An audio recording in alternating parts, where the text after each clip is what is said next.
Hi everyone. Tonight we begin with a story that's equal parts haunting and honest, about what happens when a mother gives everything and receives nothing in return. I was sitting alone at my dining table, the long linen runner straightened, the candles flickering against the porcelain plates, and steam still curling from the dishes I'd spent the day preparing. Roasted duck with tamarind glaze, Logan's favorite. Sweet and sour chicken with pineapple. Luna always asked for it. A small dish of mashed peas and buttered rice for little Vivian, who refused anything too spicy. But the chairs across from me remained empty. I'd won the lottery that year. $20 million. It had happened just days before my 66th birthday. And while the numbers shocked me into silence, I knew exactly what I wanted to do. Give both of my children a luxury home, outright, and write them each a check for $1 million. No debts, no loans, just love, paid forward. They didn't know yet. It was going to be the surprise of a lifetime. Birthday cake, confetti, champagne, laughter. Maybe even a tear or two. But that night, all I got was silence. By 10:00 p.m., neither Logan nor Luna had arrived. I'd texted them, called, left messages. The last thing I heard was from Luna around 4:00 that afternoon. "Sorry, Mom, stuck at work, might be late." Then Logan texted, "Project issues, I'll keep you posted." I replied to both with the same message. "It's okay. Work comes first. Just come when you can." I believed them. I wanted to believe them. By 11:00, the food had gone cold.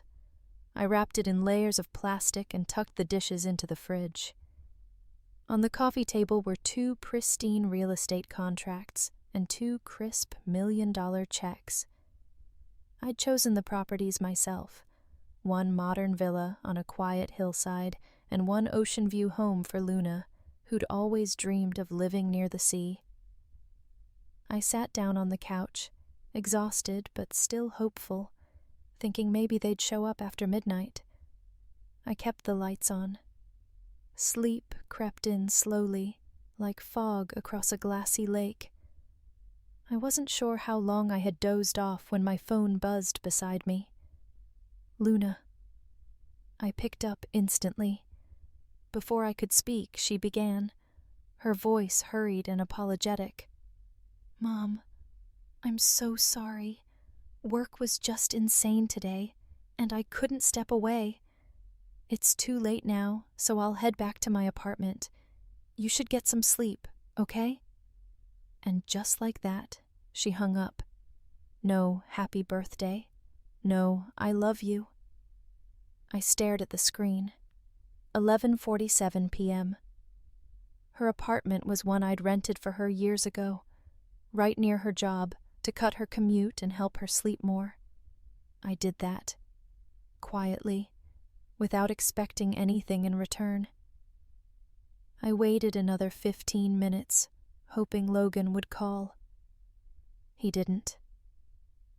By the time I climbed into bed, tucking away the checks and contracts in my drawer, it was nearly 1 a.m. I turned off the light and lay there, my chest heavy, my eyes wide open in the dark. The next morning, my phone remained silent. No calls, no texts, no happy birthday, Mom. Nothing. So I sent another message in our group chat. "It's Saturday. Come home for dinner. I have a surprise for you." No one replied. After breakfast, I put on my coat and went out for a walk. The air was cool and crisp, the sky just starting to turn gold above the trees. On the sidewalk, I bumped into Mary, my neighbor. She was out walking her Shih Tzu, Molly, who immediately ran up to me. "You're usually out bright and early," Mary teased. What happened today? Overslept? I smiled, tight and small. Just stayed up late last night. Let me guess, she grinned. You spent all day yesterday cooking and wore yourself out. I told you, just book a fancy dinner somewhere. Let the chefs worry about Logan's spicy food obsession and Luna's sweet and sour demands. You go through all this trouble for what? I didn't answer. Then another voice chimed in, sharp, smug, and unwelcome. Oh, Mary, don't act like she's some saint of a mother. She loves showing off, always bragging about how devoted Logan and Luna are. What a joke! I turned. Sammy. The neighbor I never liked. We used to work at the same fashion export firm. She had always resented me for beating her out of the European market manager role. She claimed it was because my French was better, but really, it was because I worked harder. She's never forgiven me. Now she stood there, smirking like a cat with a trapped mouse. No jewelry? Not even a bracelet on your birthday? Yikes. What exactly have you been doing for yourself all these years? I tried to walk past her. I'm heading out for a bit, I said to Mary, ignoring Sammy's bite. But Sammy stepped in front of me. I waited here all morning. Thought I'd do you a favor. I exhaled. I'm not interested. She grinned wider, took out her phone, and shoved the screen toward me. Just watch. I didn't want to, but I looked. A video played. A banquet hall, lights strung like stars. A woman in a red silk dress, hair pinned in soft waves, laughing as she toasted champagne flutes with guests. Her arm looped through a man's.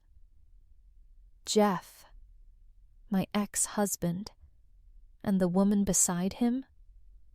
Chloe, his old mistress, standing proudly together, surrounded by friends. Balloons floated above two huge banners. Happy 25th anniversary, Jeff and Chloe. Happy birthday, Chloe. Then the camera panned. Logan, laughing, Luna, giggling, Vivian, my granddaughter, clutching Chloe's hand and chirping, Grandma Chloe, you're the prettiest. I want you to come to my sports day next week. The video ended, but the ringing in my ears did not. I didn't say anything at first. I couldn't. The phone in my hand felt like a block of ice. The image of Chloe in her red dress, radiant and adored, burned behind my eyelids. My granddaughter's tiny voice echoed over and over in my mind. Grandma Chloe, you're the prettiest. Sammy, of course, wasn't done. She leaned in like a vulture drawn to a fresh carcass. Oh, and you should have seen Logan, she said, her voice practically dripping with poison. Gave that witch a solid gold bracelet. Had to be 10 grand, easy. His wife was in the restroom bragging about it on the phone. Real class act. I didn't respond. And Luna? Sammy continued, like a prosecutor laying out her evidence. She gave Chloe a full jewelry set, necklace, earrings, even rings, all gold, kept calling her mom like it was the most natural thing in the world. Funny, isn't it? The kids you raise don't even bring you a cupcake, and here they are, showering gifts on the woman who tore your family apart. Mary stepped forward, grabbing Sammy's elbow. That's enough, Sam. But Sammy yanked her arm free. No, she needs to hear it.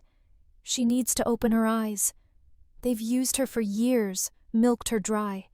She sold her house, her peace of mind, her body, her youth. For what? For this? I handed her phone back without a word. My legs felt like jelly as I turned and staggered home, barely aware of my surroundings. Inside, I collapsed onto the couch. The moment I sat, the tears came, quiet, unstoppable. I had spent years keeping those memories sealed away, but now they came rushing back. Jeff. The late nights, the silence, the coldness. I remembered how we met. He was 6 years older than me, clean-cut, articulate, with a promising career as a government analyst. My parents adored him. They pushed hard for the marriage. I was 24, working as a part-time proofreader. I didn't know what love really meant. I thought stability was enough. It wasn't. We had twins, Logan and Luna, in the 3rd year of our marriage. 2 screaming, hungry infants. I was overwhelmed, sleep-deprived, and desperately needed help. I asked Jeff to call his mother, Laura, to come stay with us. But every time I brought it up, he had a new excuse. She's busy. She's taking care of her husband. She's not well. Months passed. Laura never came. I ended up losing my job at the publishing house because I couldn't return on time. That was the first loss in a long list I would eventually accept as normal. At the twins' first birthday, Laura still didn't show. I was furious. But that night, Jeff finally offered an explanation. She'd injured her back in a fall and didn't want to burden us. I felt guilty. I had assumed the worst. I even sent $1,000 through his aunt to help cover her care.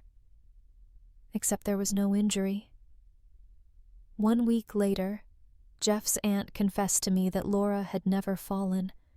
In fact, she had been working as a live-in nanny for Jeff's boss, caring for their children full-time. She's been with them for months, his aunt had whispered. Jeff arranged it. It was like being punched in the chest. She's raising his boss's kids, I asked, stunned. But not her own grandchildren? Jeff's aunt nodded grimly. Then, as if sensing the storm she'd just unleashed, she added, I shouldn't be saying this, but you'd better keep an eye on Jeff. Make sure no one steals him away. I didn't sleep that night. The next morning, after Jeff left for work, I opened his study for the first time in months. I never touched his things. I had always believed in personal boundaries, even in marriage. But that day, I needed answers. In his drawer, beneath a pile of old papers, I found a black and white photograph. Jeff with a woman in a ruffled blouse, her dark hair braided neatly. Their bodies weren't touching, but the emotion in that photo spoke volumes. On the back, in looping handwriting, R, bound by heart, love buried deep, April 1969. That woman was Chloe. I found the key to his locked cabinet hidden inside a book spine.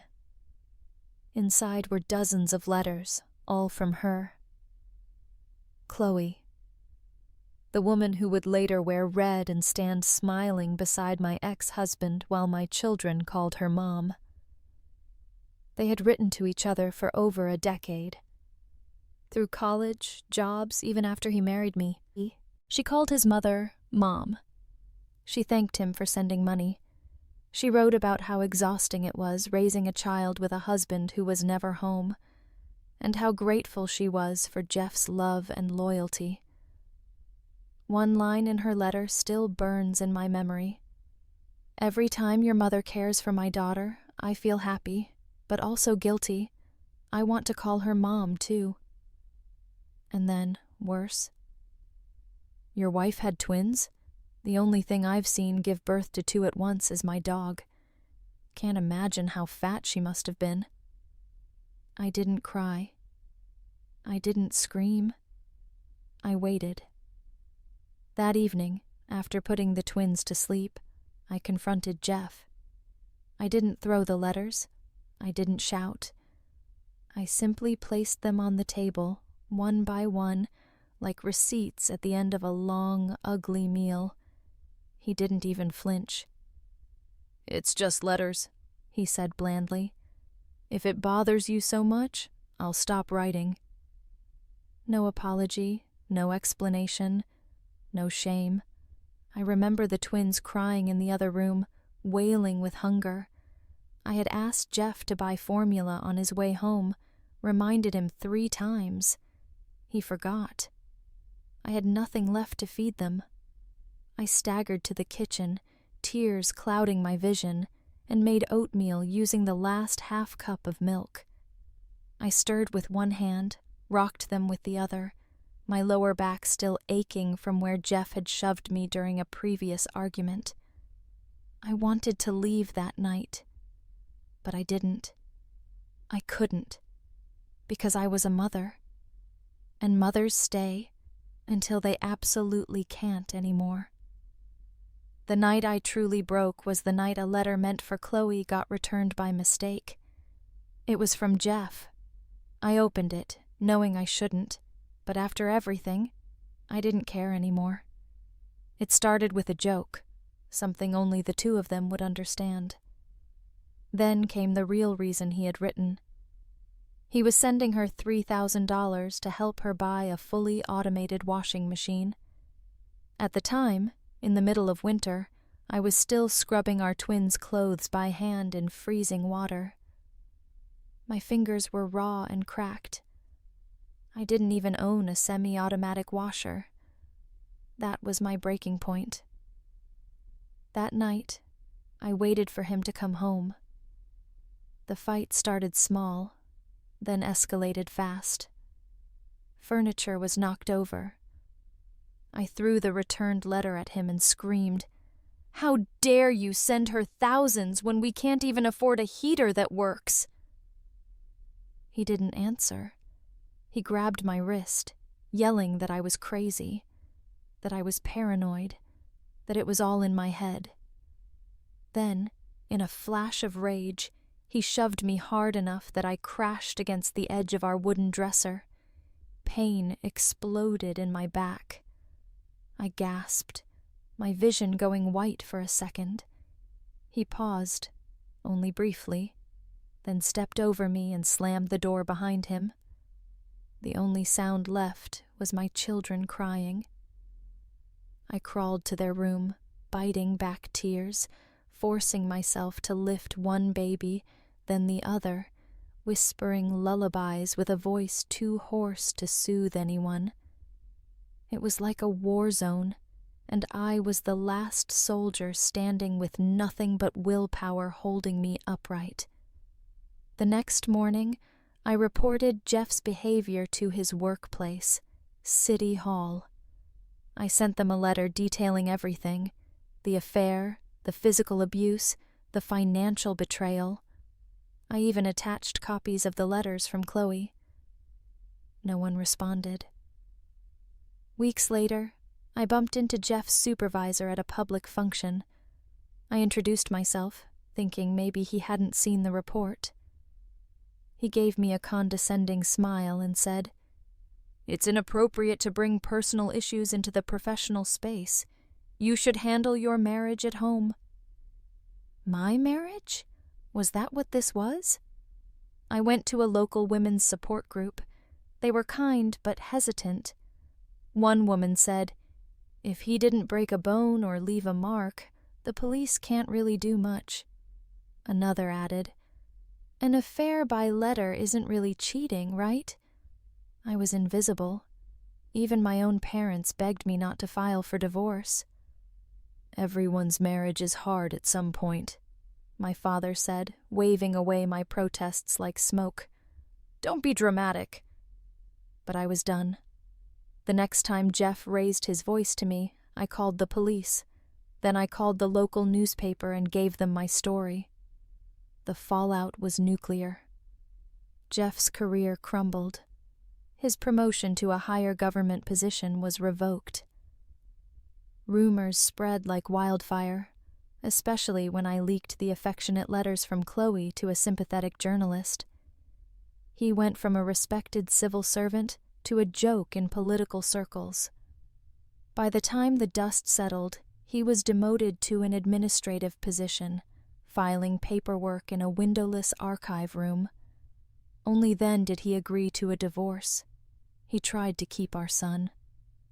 "If you want to leave, fine," he said, "but Logan stays with me." I stared at him across our cluttered kitchen table and simply said, "Then Luna stays with me." He didn't expect me to agree, but I did. I walked away with nothing but Luna in my arms, a few pieces of furniture, and every ounce of dignity I had left.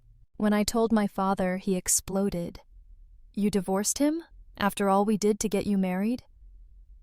He never spoke to me again. My mother would occasionally sneak visits, but they were never comforting. She'd bring soup and sigh. "Why couldn't you just endure a little longer?" she'd whisper. "Now who's going to take care of you?" I didn't answer. I had stopped looking for approval a long time ago. I took the settlement money. Every last cent Jeff had given to Chloe, I forced him to repay. $50,000. I don't know if it was the right number, but it felt like justice. I used it to buy a 650-square-foot apartment. Nothing fancy. 1 bedroom, 1 bath, tiny balcony. But it was mine. Luna and I started over. I found a job at a textile export company. Entry level, low pay, long hours. But I didn't complain. I studied every night, learned French, brushed up on trade policy, memorized global price indexes like they were bedtime stories. Within 5 years, I was promoted. Head of European Sales Operations. Meanwhile, Jeff stagnated. Eventually, he married Chloe, used the last of his savings to throw her a lavish wedding, borrowed money from his aging parents. He had chosen his happiness and paid dearly for it. But the one who suffered most from their union was Logan. For a while, he stayed with Jeff and Chloe. I was heartbroken, but I couldn't legally take him back without starting another war. Then, one winter night, I opened my front door and found him there, shivering, backpack on his shoulder, tears streaming down his face. "Mom," he sobbed, "I never want to go back there. I hate them." He was only 9. Chloe had made roast ribs for Christmas dinner. Logan had stolen a piece before it was served. She slapped him. Jeff sided with her. Then, to teach him a lesson, she made him stand outside in the cold. He ran away. From that day forward, he stayed with me. Chloe was happy to be rid of him. Jeff didn't fight. He sent his belongings in boxes over the next week. It was as if he had discarded a broken appliance. For 2 years, Jeff sent child support. Then he stopped. And that was it. I raised both children from that moment on. Paid for their schools, bought them cars, helped with college, and in return, they went to Chloe's birthday party. They called her Mom. And when they finally walked through my front door the next day, with a tiny 6-inch Elsa cake in hand, as if that could fix everything, I knew exactly what I needed to do. They arrived just after noon the following day. I was in the kitchen reheating tea when I heard the sound of the front door unlocking.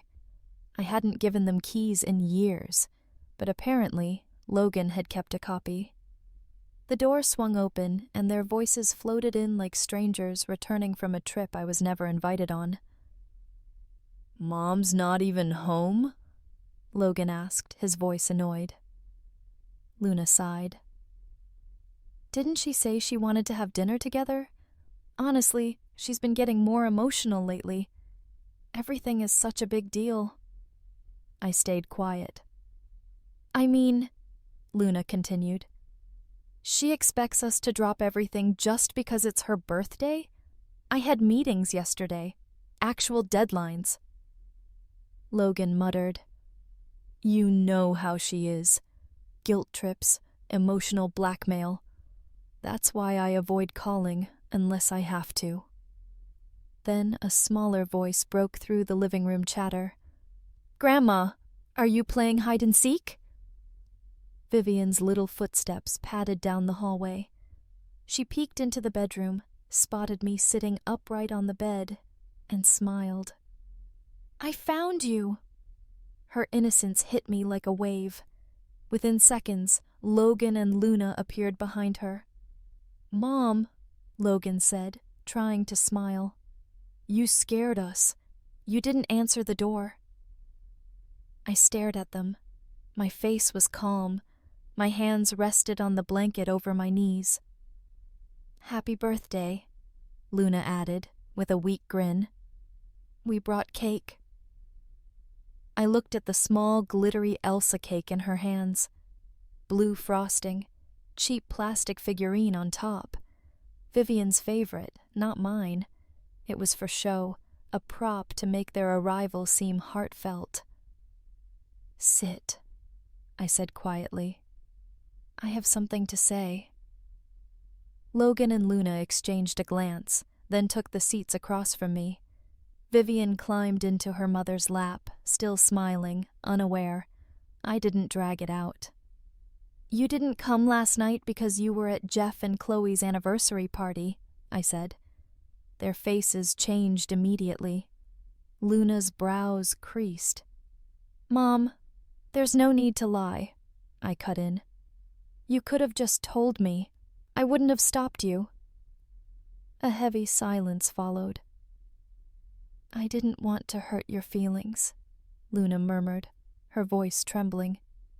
"I was going to visit after work, but—" "You were already at the party by then," I said, voice flat. "Laughing, toasting, celebrating." Logan shifted in his chair. "Mom, it wasn't like that. It was complicated." I let that hang in the air. Then I looked straight at Luna. "You called her Mom." Luna's eyes widened. "You saw the video?" I nodded. She looked down at her lap. Her fingers curled into fists. "I was trying to keep the peace," she said quietly. "I know you hate Chloe, but she's been good to Dad. She helped him through a hard time." I didn't answer. Then Luna moved to sit beside me. She reached for my hand. I didn't stop her. "Mom, please," she whispered. "Let the past go. You divorced him. You moved on. We didn't choose sides. We were just trying to make things easier." "Easier for who?" I asked. Luna's voice cracked. "I'm getting married next year. Lucifer and I already have a home. Dad promised to pull strings and help him get a job at City Hall. If I don't keep the relationship cordial, it puts everything at risk." Then she looked at me, her eyes shimmering. "If I can't rely on Dad, who else can I rely on?" The question hung there like smoke. Logan broke the silence. "Mom, we've had it hard too. Don't act like we haven't. You think raising us was tough? Try being an adult in this economy." I looked at him, really looked, and all I saw was Jeff, not in his features, but in the way he avoided responsibility, the way he turned everything into my fault. Luna's face crumpled. "I've been holding this in for a long time," she said suddenly. "If you hadn't caused that scene at City Hall, Dad never would have divorced you. His career wouldn't have crashed. Logan and I wouldn't have had to grow up watching people whisper behind our backs." She wiped her eyes. "You were selfish. You ruined everything for all of us. And now you expect us to treat you like some martyr?" I didn't move. I didn't even blink. "Let it go," she continued. "Stop clinging to old resentments. Dad and Chloe didn't ruin your life. You did." The room was silent. Even Vivian had stopped squirming. Then I stood up, walked to the drawer, took out the real estate contracts, the checks, tore them both in half. Luna gasped. Logan stood up, eyes wide. "Mom, what the hell?" "You have your father now," I said quietly. "You have Chloe, so go to them." "You're punishing us because we missed your birthday?" Luna snapped. "Seriously?" "No," I replied.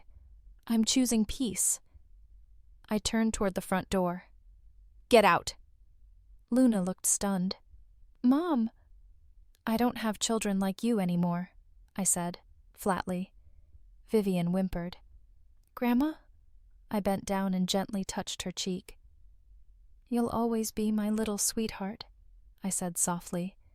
"But your parents need to leave." Luna scooped her up, her eyes dark with fury. As they walked out, Vivian asked, "Does Grandma not want us anymore?" Luna's voice was sharp and deliberate. "That's right. You don't have a grandma anymore." The door slammed shut behind them. I stood in the silence. The real estate contracts were in pieces on the floor. The checks were ruined. But for the first time in years, my chest felt lighter. The next morning, I woke up feeling oddly clear-headed, like a fog had lifted. I went straight to my drawer and pulled out the will I had drafted years ago, the one that named Logan and Luna as my beneficiaries, splitting everything evenly between them. I tore it up. By noon, I was sitting in a sleek, glass-walled office downtown, signing a brand-new will with a well-dressed attorney. He didn't ask many questions, just read through the clauses and nodded approvingly as I listed out my decisions.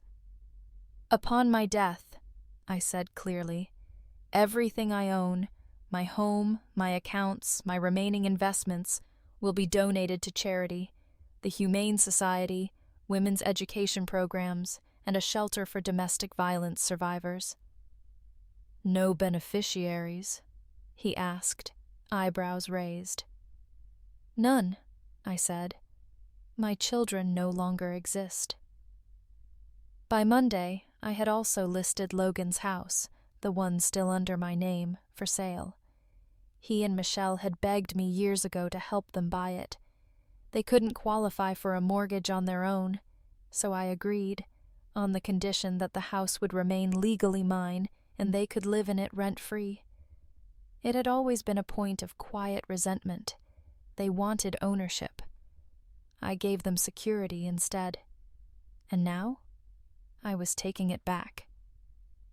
I let myself into the house with a spare key while they were out, gave the real estate agent a tour, and signed the listing paperwork. That evening, I received a call from Miss Isabel, the luxury property consultant I'd been working with before my birthday. "We're ready to finalize the villa purchase," she said cheerfully. "And if you sign this week, you'll get 2 years of complimentary property management." "I've changed my mind," I interrupted. "I won't be moving forward with the purchase." A pause. "May I ask why?" I didn't answer. I didn't need to. That same night, while sipping tea on my balcony, I thought back to when Logan had first gotten married. I had sold my own home back then, the one I'd bought with my bare hands after the divorce, for $250,000. It was in a great school district, and I'd managed to buy it decades ago for just $60,000. The sale was meant to help fund a home for Logan and Michelle. They weren't satisfied. They wanted me to put the mortgage in my name too, so they wouldn't be burdened with monthly payments. I told them no, but gave them 2 options. Option 1, I pay the down payment and the deed goes under their name. Option 2, I take on the mortgage, but the house stays solely mine. They chose the second. Even then, I thought I was being generous. And Luna? She wasn't left behind. She'd gone to a private university where tuition was over $150,000 a year. I paid every dime. I even covered her gap years, her rent, her travel. Between the two of them, they'd drained nearly every resource I had, and I gave it willingly, because that's what mothers do, or at least that's what I believed. Until the Elsa cake, until the gold bracelet for Chloe, until I sat in my own kitchen, face streaked with tears, watching the children I raised turn their backs on me with practiced ease. I moved into a cozy villa a week later, something smaller than what I had originally planned, but it was perfect. Bright windows, a private garden, silence, and for the first time in decades, I did something just for me.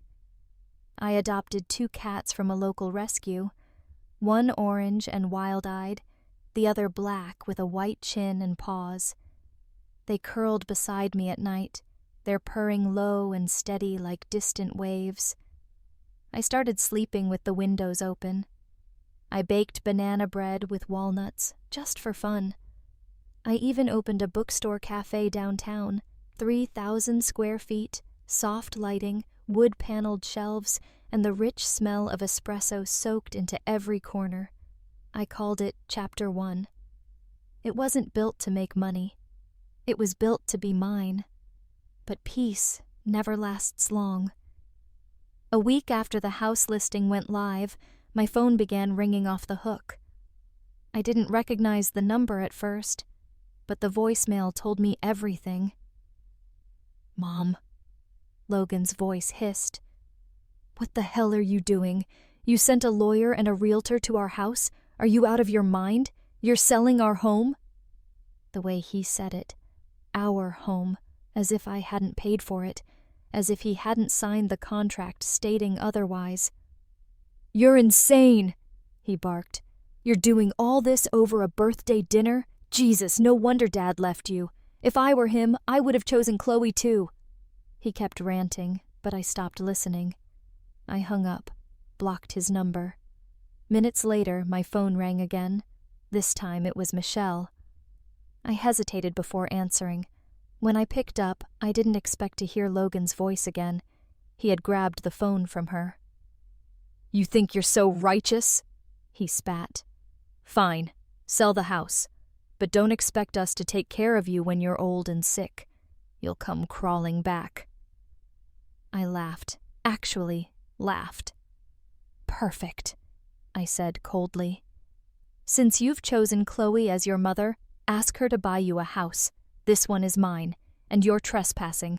You have 1 week to vacate." Before he could protest, I added, "Oh, and tell Luna her landlord has been asking about her rent. I won't be covering it anymore." Then I ended the call. Blocked both of them. I powered off my phone. For the first time in my life, I let silence be my companion, not something to fear, but something to savor. That weekend, I walked through a farmer's market, bought myself a bouquet of marigolds, and sat under a tree reading a worn copy of The Secret Garden. The cats played in the grass beside me. I wasn't lonely. I wasn't bitter. I was free. I thought cutting ties would be the end of it. But pain has a funny way of circling back through people you least expect. 2 months passed without a word from Logan or Luna. I blocked their numbers, their emails, even untagged myself from old family photos online. Life moved forward in small but steady steps. The cafe thrived, my garden bloomed, and the cats, Milo and Bean, followed me like loyal shadows. Then one afternoon, my housekeeper walked in with a strange look on her face. "Ma'am," she said hesitantly, "there are 2 police officers here asking about you." My heart dropped. "Me?" She nodded. I stepped into the living room, heart pounding. The officers stood politely by the door. "Are you Isabel Smith?" I nodded. Your children filed a missing person report. They claimed you haven't responded to them in months. We just needed to confirm you're safe and well." I wanted to laugh. "They filed a missing person report because I stopped answering their calls?" The younger officer scratched his head. "It happens more than you'd think. They called Logan while standing right there. I heard his voice over the speakerphone, loud and panicked. 'She's there? Is she okay?' 'Thank God. Tell her we've been worried sick.'" Worried sick. That phrase did something to me. An hour later, they showed up at my doorstep. Logan, Luna, and someone I hadn't seen in over 10 years. My older brother, Jack. It was surreal. They stood outside the garden gate like a trio of ghosts. Luna was visibly pregnant. Logan looked thinner, with shadows under his eyes. And Jack, well, Jack hadn't changed. Still smug, still greasy. His dress shirt was untucked, and his sandals slapped against his heels as he walked. "Mom!" Luna called out, gently placing a hand on her belly. "We just wanted to talk." I didn't invite them inside. I stepped out and met them in the yard. "What do you want?" I asked. Jack spoke first. "Mom and Dad miss you. They think you should come visit." I narrowed my eyes. "They disowned me, Jack.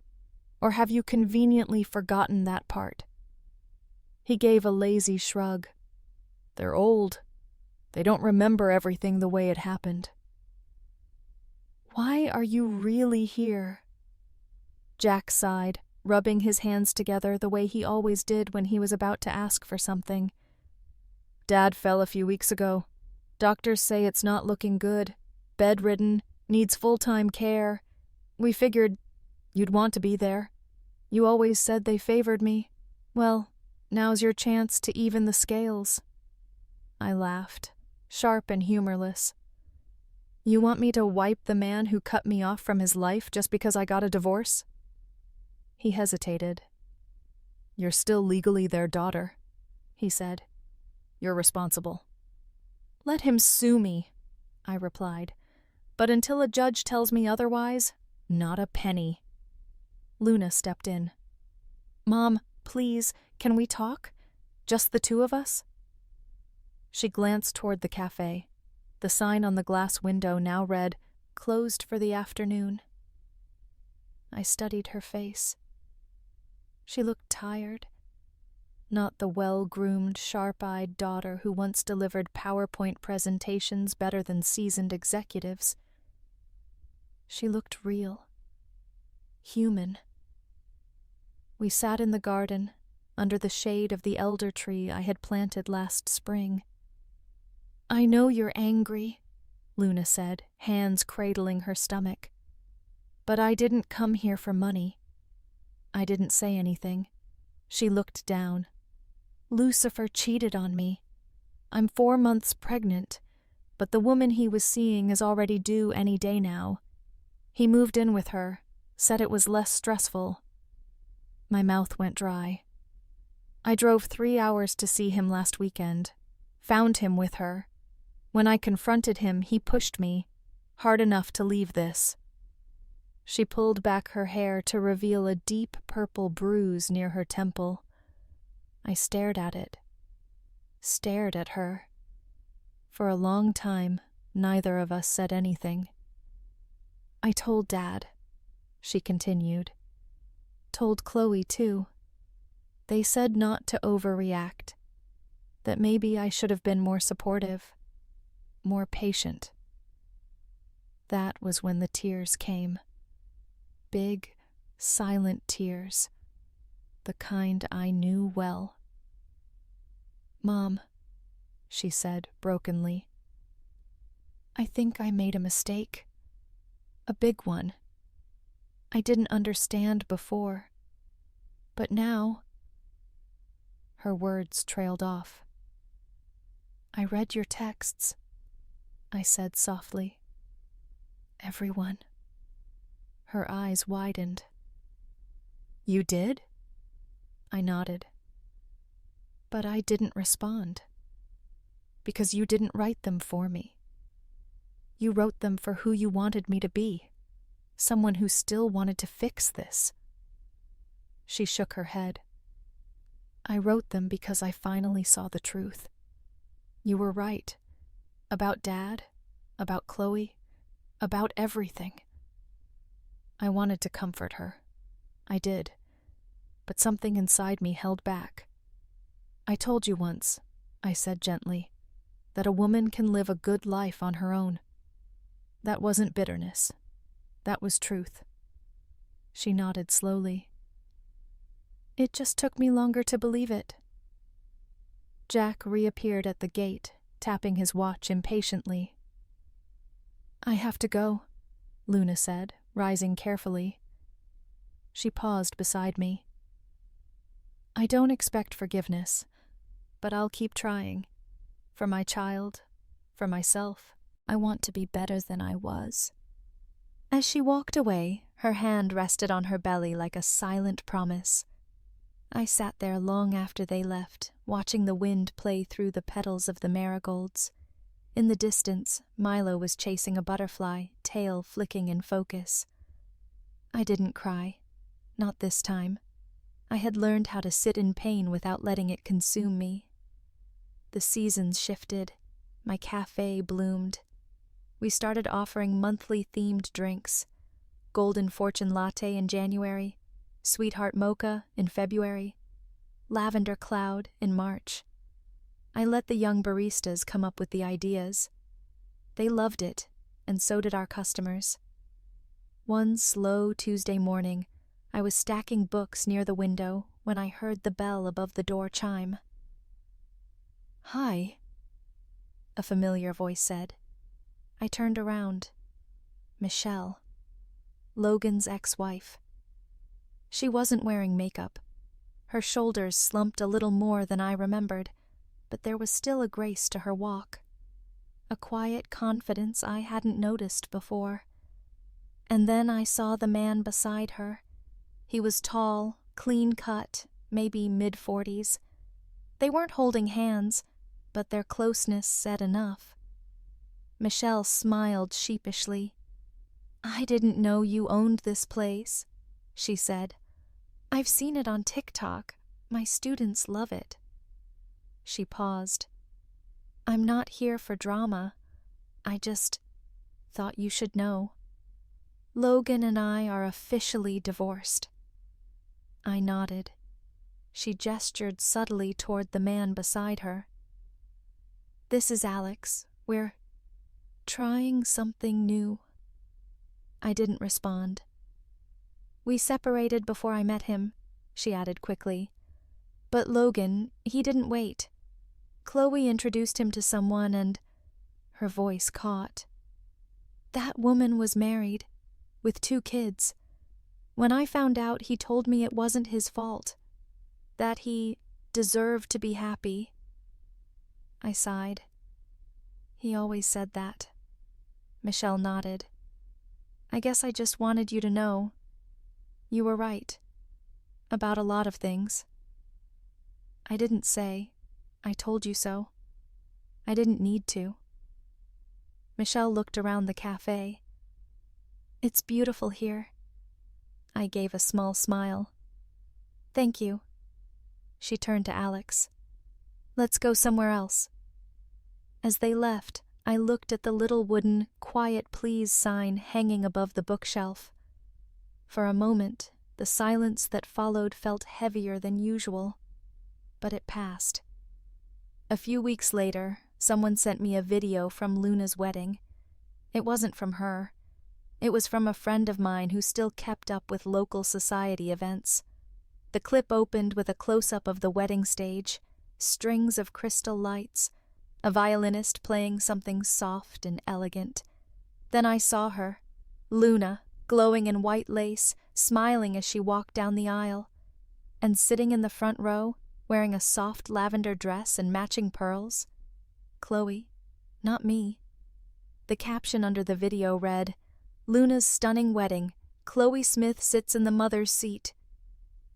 I watched the whole thing in silence. When it ended, my friend had messaged, "Why is she sitting there? Where were you?" I replied with only one line, "I suppose I don't deserve to be there." They responded with a sad emoji and nothing else. It hurt. Of course it did. But more than pain, I felt something deeper. Relief.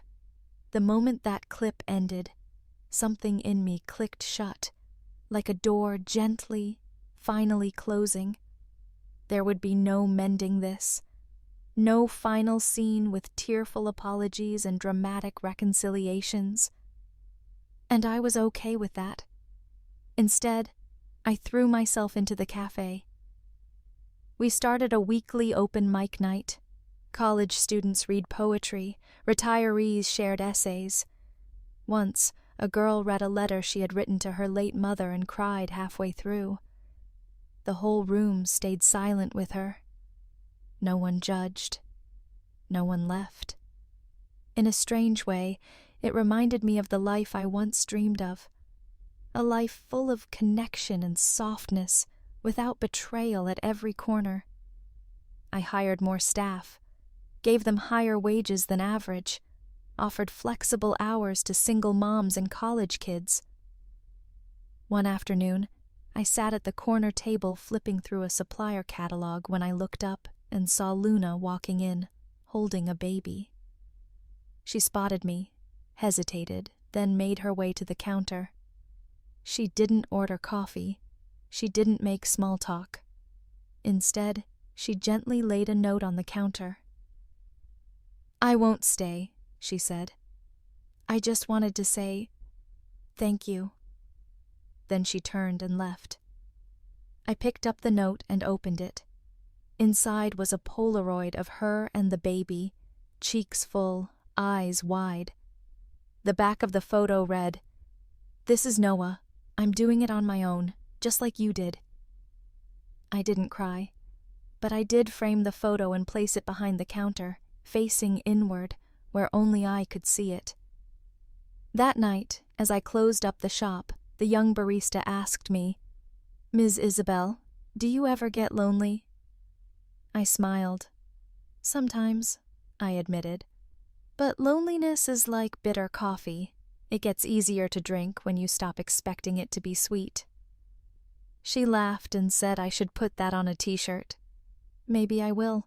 News travels fast in small towns, especially when the past refuses to stay buried. It was late autumn when I got the call. Jeff had suffered a stroke. I didn't recognize the number, but when I picked up, a nurse on the other end calmly explained that Jeff was being released from the hospital and required around-the-clock care. "He's mostly immobile now," she said. "Paralysis on his right side. His speech is affected. His wife, Chloe Smith, listed Logan as the emergency contact and left the hospital a week ago." "She what?" I asked, already knowing the answer. "She hasn't returned. No forwarding address. No one has been able to reach her." It didn't surprise me. Chloe had always been the type to stick around only when it was convenient. Once Jeff became a burden, she packed her bags and vanished. But hearing it out loud still felt like watching an old, cruel movie I'd already seen a dozen times. Jeff, once the proud, arrogant man who sneered at my strength, was now powerless, abandoned. I didn't visit, but Logan had no choice. He took his father in, not out of love, but because no one else would. I heard through mutual acquaintances that he struggled to pay for Jeff's medical needs. The pension Jeff once bragged about had dried up quickly between private rehab sessions and mounting medication costs. I imagined the tiny apartment Logan now called home, cluttered, stale, dim. I imagined the resentment brewing each time he had to change his father's sheets or help him bathe. The bitterness must have been unbearable. The man who once looked up to his father now watched him drool into napkins and mutter incoherently. Poetic justice? Maybe. but I didn't gloat. Luna had her own unraveling to deal with. After Noah's birth, she tried to rebuild. She moved out of the city, rented a small apartment, and started working remotely for a logistics firm. She took no help from her father. She never remarried. She stopped reaching out to me too, but I didn't blame her. We were both still healing. One day I received a voice message from her. I didn't play it for hours. I just watched the little orange dot on my phone screen blinking like a heartbeat. Eventually, I pressed play. "Hi, Mom. I mean, Isabel," she said, her voice unsteady. "I just wanted to tell you something. I took Noah to a library reading group today, and one of the other moms said I looked tired. I laughed and told her, 'Well, I'm doing it alone.' And she looked surprised, said I seemed strong, calm." She paused. I think that was the first time I believed it myself. Another pause. Then, "I'm starting to understand who you really were. Not the mother I imagined, not the story Dad told me, but the woman who kept going when everything fell apart, who never stopped working, who never asked for anything. I'm sorry I didn't see it earlier." I didn't reply, but I saved the message. That same week, a young man named Kevin joined the cafe staff. He was 22, fresh out of community college, with thick glasses and a nervous smile. He spilled a latte on his first day, burned his hand on the espresso machine the next. But he came in early every shift, took notes, stayed late. I asked him once why he applied for the job. He looked down and mumbled, "Because it felt safe." It reminded me of how Luna used to describe our home when she was small. "It feels like a blanket, Mom. Warm, but quiet." Kevin started calling me Ms. I. I didn't correct him. He brought a different energy to the place. Organized poetry nights, started a book swap shelf, suggested we try selling tote bags with quotes from famous novels. He even made a TikTok account for the cafe, and within a month, we had over 40,000 followers. People came in just to take pictures of our walls, our cats, our coffee art. One day, Kevin brought his mom to visit. A kind woman, quiet, thoughtful. She clasped my hands and said, "He hasn't smiled this much in years. I don't know what you're doing, but thank you." I didn't know what I was doing either.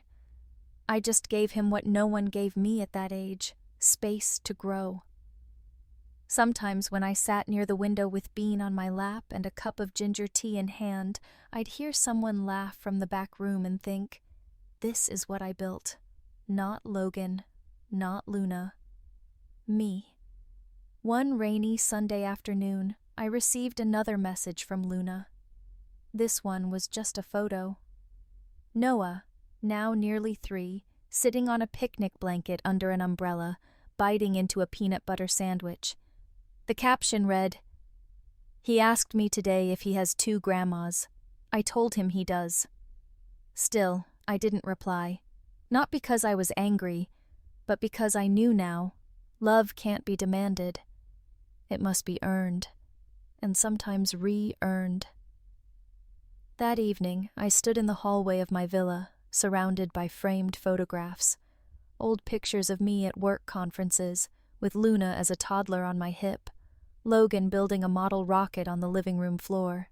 I removed the photo of Jeff holding the twins when they were babies. I replaced it with a candid shot of my staff, all crammed together on beanbags during a staff book club night. Kevin was in the middle, holding up a copy of The Little Prince like a trophy. They were my family now. And strangely, the ache in my chest, the one that had settled there like a winter fog, began to lift. Not all at once, but enough. Sometimes closure doesn't come like a final sentence. It comes like the turning of a page. It was early spring when I got the call. The voice on the other end was so faint, I almost didn't recognize it. Belle? That name. No one had called me that in over a decade. "Who is this?" I asked, already bracing myself. "It's your father," he rasped. "I don't have much time left. I just needed to say, I'm sorry."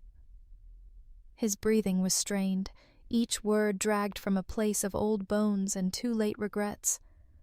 I stood frozen, the receiver against my ear, saying nothing. "I didn't listen," he whispered. "I was wrong about so many things. You were always stronger than I gave you credit for." It should have meant something, but it didn't. He had spent decades ignoring my pain, dismissing my divorce, denying my right to rebuild. And now, with time running out, he was trying to hand me a soggy apology, like a peace offering I was supposed to be grateful for. I didn't hang up. I didn't speak either. Then, through the hiss of static, another voice, my mother's. "Isabel? We're at Willow Creek, nursing home, room 103. I said nothing. That night, I couldn't sleep. The next morning, I drove to Willow Creek, not out of duty, but curiosity. I needed to see for myself. The place was sterile and sad, the kind of building that smells like overcooked vegetables and too much bleach. An orderly led me to room 103. My father was there, sunk deep into a reclining bed. His eyes were sunken, lips pale. He looked like paper folded too many times. I stood in the doorway. He opened his eyes. For a moment, something like recognition flickered across his face. But he didn't say my name. He didn't say anything. Just 2 tears rolled down his cheeks. I didn't comfort him. I didn't hold his hand. I simply stood, arms folded, and watched the man who once told me I'd brought shame to the family for choosing freedom over obedience fade into stillness. When I turned to leave, my mother followed me into the hallway. She looked older than I remembered, small, hunched, frail.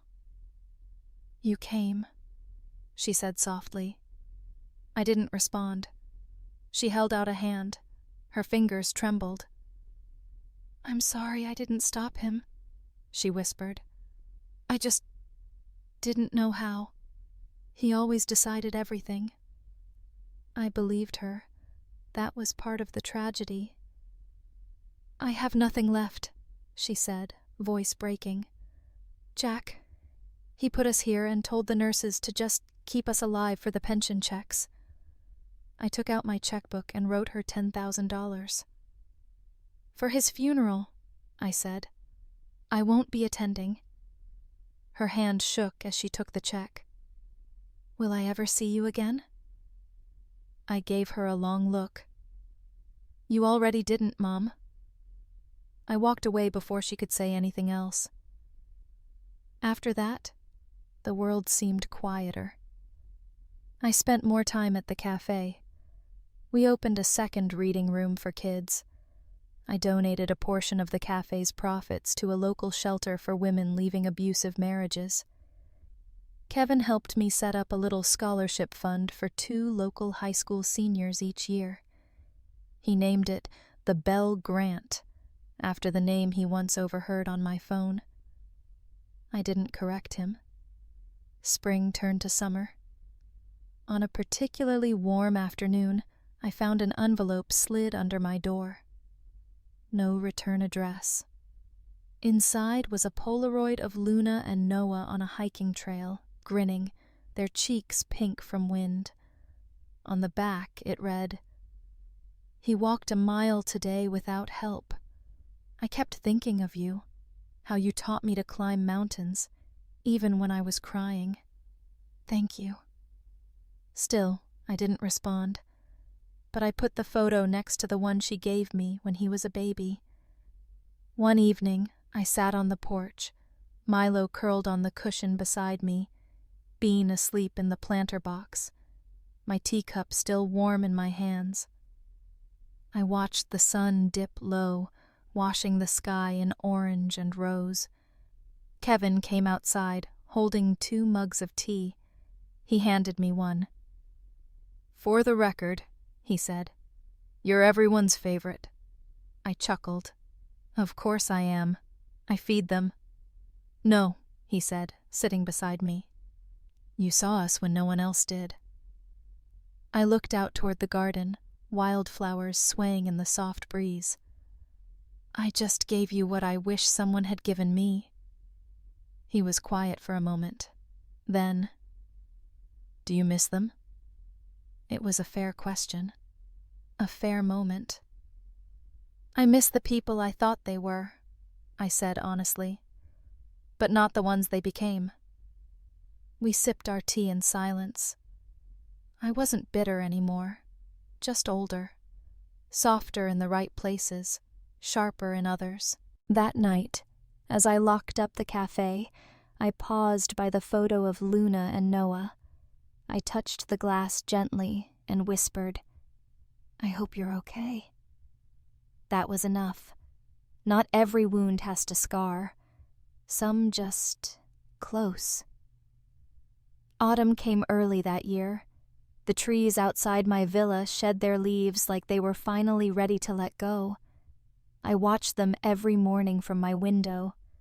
Golden, crimson, soft brown, drifting to the ground like little acts of surrender. Maybe that's what healing is. Not fireworks or grand apologies, just the quiet willingness to release what once clung too tightly. By then, the cafe had become something of a community landmark. We were featured in a local magazine, the book nook with the warmest coffee and even warmer people. Tourists trickled in. Artists offered to hang their work on the walls. Teenagers asked if they could film their study vlogs in the corner booth.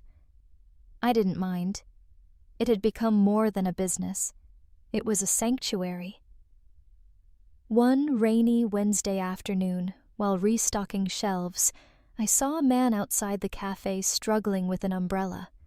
He was soaked, shoulders slumped, his body thinner than I remembered. Logan. He came inside, dripping water onto the welcome mat. I didn't greet him, just waited. He stood awkwardly at the counter for a moment, then finally looked up. "Hi, Mom." His voice was hoarse, tired. There were dark circles under his eyes. He looked like a man unraveling at the seams. "I heard about Grandpa," he said. "And Chloe. She's gone. Took everything that was left." I didn't respond. He shuffled forward. "I'm not here to ask for money. Or help. I didn't know where else to go." I looked at him for a long moment, then motioned toward an empty chair near the window. "You can sit, but that's all." He nodded and quietly walked over. I brought him a cup of hot tea, no sugar, just the way he used to like it as a boy. He held it between his hands like it was the only warmth he'd felt in months. "I made mistakes," he said, not looking at me. "A lot of them." I waited. I thought siding with Dad was the smarter move. He always seemed like the one with power, with connections. But in the end, his eyes misted over. He couldn't even look me in the eye those last months, just stared at the ceiling. He kept saying Chloe's name like a broken record. I said nothing. Logan swallowed hard. When he passed, I didn't feel anything. Not guilt, not grief, just emptiness. He looked at me then, and I realized maybe that's what you felt too, for years, and I'm sorry I didn't see it. I didn't forgive him, but I didn't turn him away either. He finished his tea in silence and left. I never saw him again. But sometimes I wondered if that moment, those quiet 15 minutes with nothing but steam and truth between us, was all we were ever meant to have. Months later, a postcard arrived from Luna. It was a drawing, handmade, colored in with crayons. A toddler's version of a house, a stick figure woman, and a small boy with a cape. On the back, in Noah's handwriting, "Me and Mommy. She says we're heroes." No signature, no request, just that image. I pinned it on the fridge. By the time I turned 70, I had everything I once thought I never would. Peace, stability, a purpose of my own choosing. Kevin took over day-to-day operations at the cafe. I stayed in the back more often, managing payroll, ordering books, watering the plants. The staff surprised me on my birthday with a cake shaped like a stack of novels and a small handmade card that read, "To the woman who built us all a home." That night, as I sat on my porch watching fireflies blink between the hedges, Milo curled up in my lap and Bean resting near the planter, I whispered something into the dark. "I forgive you." Not to anyone in particular, just to the life I had once tried so hard to control. I didn't need Logan or Luna to apologize again.